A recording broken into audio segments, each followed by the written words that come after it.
When Sarah cradled the newborn in her arms, Daniel's heart should have swelled with joy. Instead, it clenched in disbelief.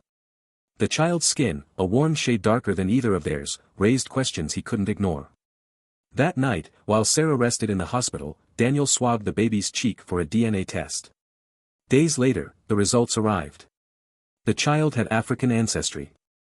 Daniel stared at the words on the screen, rage and betrayal twisting in his gut. He confronted Sarah that evening, his voice low and sharp. "Whose child is this, Sarah?" Tears streamed down her face as she confessed.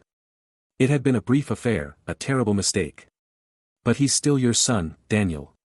You're the man I love," she pleaded. But Daniel couldn't see past the betrayal. He left the house that night and didn't return for days. Consumed by anger, he did something cruel. He filed for sole custody of their older child, leaving the newborn out entirely. He knew it would break Sarah's heart, but it felt like justice.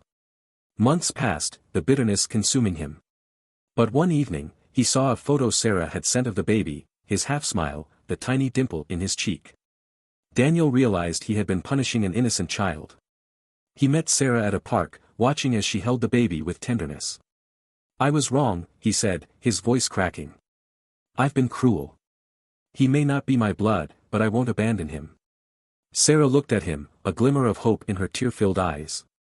They agreed to work together, not as a couple, but as co-parents. It was a beginning, fragile and uncertain, but one rooted in love for the children they shared. Daniel had been broken by betrayal but found a way to mend, choosing forgiveness over vengeance and love over anger. Share your thoughts on this story in the comments.